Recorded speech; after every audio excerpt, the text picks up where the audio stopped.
மிஷினரிகள் மட்டும் இல்லாட்டினா இந்தியா இடுகாடாக அதாவது சுடுகாடாக இருந்திருக்கும் அப்படின்னு கூறியவர் தந்தை பெரியார். ஏன்னா இந்தியாவில் மிஷினரிகள் சாதிச்சது ஏதோ கொஞ்சம் நஞ்சம் கிடையாதுங்க, அது எக்கச்சக்கமான சாதனைகள் இருக்குதுங்க. பென்னி குயிக் அப்படின்ற மிஷினரி முல்லை பெரியார் அணைய கட்டினாருங்க. சீடிஸ்டட் போன்ற மிஷினரிகள் தேயிலை செடிகளை கொண்டு வந்து தேயிலை தோட்டங்களை உருவாக்குனாங்க. மிஷினரி கிரகாம் ஸ்டைன்ஸ் யாருமே தொடாத குஷ்டரோகிகளை தொட்டு பராமரிச்சாருங்க.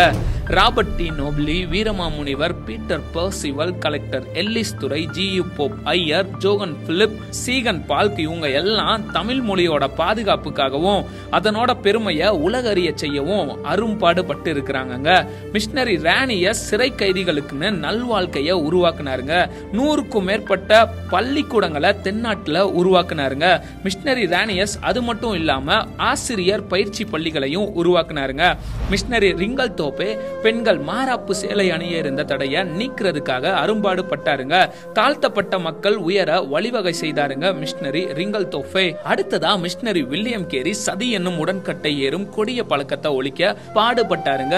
பெண் மருத்துவ கல்விக்கு வித்திட்டு மருத்துவமனையை உருவாக்கியவர் தான் மிஷினரி ஐடா ஸ்கைடர் அம்மையார். ஓலை சுவடுகள்ல தவழ்ந்த தமிழ அச்சில ஏத்தி புத்தகங்களை அச்சடிக்க உதவியவர் தான் சீகன் பால் அப்படின்ற மிஷினரி. தரங்கம்பாடியில இவர் தான் பெண்களுக்கான முதல் தமிழ் பள்ளிய உருவாக்குனாருங்க.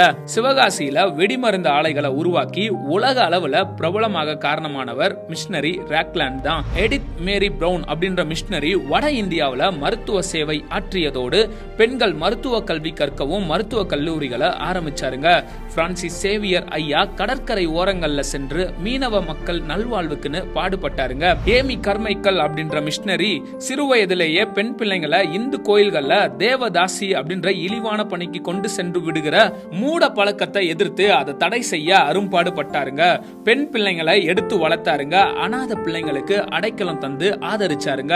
லண்டன் மிஷன் சொசைட்டி மூலம் கொண்டு வரப்பட்ட உருளைக்கிழங்கு, முட்டைக்கோசு, கேரட் இதெல்லாமே நீலகிரி பகுதியில் விளைவிக்கப்பட்டன. விவசாயம் அங்க செழிச்சுச்சுங்க.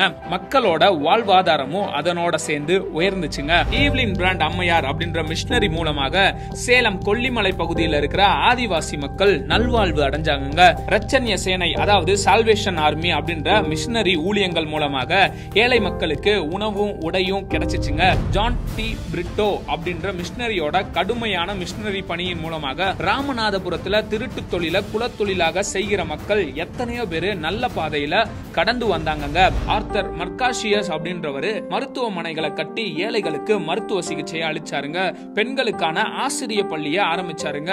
விதவை பெண்களின் மறுமலர்ச்சிக்காக போராடினாருங்க. இது மட்டும் இல்லாம நம்ம எல்லாருக்குமே தெரிஞ்ச அன்னை தெரசா அன்பின் பணியாளர் சபை ஒன்றை நிறுவி குழந்தைகள், பெண்கள், அனாதைகள், நோயாளிகள், முதியோர்கள், சமுதாயத்துல பின்தங்கி இருக்கிறவர்களுக்கு ஆதரவு கொடுத்தாருங்க. இன்னும் கொடுத்து கொண்டே தான் இருக்கிறாருங்க. மிஷினரிகள் வந்ததால தான் ஆங்கில கல்வி நிறுவனங்கள் உருவாச்சு. விஞ்ஞான கருவிகளும் தொலைத்தொடர்பு கருவிகளும் நவீன வாகனங்களும் மருத்துவ உபகரணங்களும் எல்லாவற்றிற்கும் மேலாக ஒழுக்கமும் நாகரிகமும் உயர்கல்வியும் கிடைச்சிச்சுங்க. கொடுக்கப்பட்ட மக்களுக்கு கல்வி கிடைக்க முக்கியமான காரணம் கிறிஸ்தவ மிஷினரிகள் தான். கொடுக்கப்பட்ட மக்களுக்கு பஞ்சமி நலம் கிடைக்க காரணமானவங்க இந்த கிறிஸ்தவ மிஷினரிகள் தான். இன்னைக்கும் பட்டியலினத்தவர் அப்படின்னு அழைக்கப்படுகிற சமுதாயத்தால ஒடுக்கப்பட்ட ஒருத்தவங்க மேல் சாதி பிராமணனோட சரிக்கு சமமா உட்கார வச்சதுக்கு காரணம் யாரு? கிறிஸ்தவ மிஷினரிகள். பெண்கள் மார்பை மறைக்க வரி கட்டணும், அதை எதிர்த்து ஒழிக்க பாடுபட்டது யாரு? கிறிஸ்தவ மிஷினரிகள். பெண் குழந்தைங்க தேவதாசியா பிராமணர்களுக்கும் மேல் சாதி காரணங்களுக்கும் உடல் மூலமா சேவை செய்யணும், நடனம் மூலமா உற்சாகப்படுத்தணும், இதை எதிர்த்து இதை ஒழிக்க பாடுபட்டது யாரு? கிறிஸ்தவ மிஷினரிகள். விதவை திருமணம், சாதி மறுப்பு திருமணம், பெண்கள் கல்வி, சதி ஒழிப்பு, சமத்துவம், சமதர்மம் இது எல்லாத்தையுமே நமக்கு கொடுத்து நம்மளை வாழ வச்சது யாரு? நம்ம கிறிஸ்தவ மிஷினரிகள் தாங்க. இன்னைக்கும் இந்தியா தொழில்துறையிலையும் சரி கல்வித்துறையிலையும் சரி வளர்ந்த நாடுகளோட பட்டியல்ல வருவதற்கு மிஷினரிகளோட கண்ணீரும் அன்பின் வார்த்தைகளும் கடுமையான உழைப்பும் மேலான தியாகமும் இயேசுவோட அன்புனால நிறைஞ்ச கிறிஸ்தவ மிஷினரிகளுடைய சேவை மட்டும் இல்லாட்டின்னு வச்சுக்கோங்களேன், இந்தியா இன்னைக்கும் இடுகாடாக தான் இருந்திருக்கும்.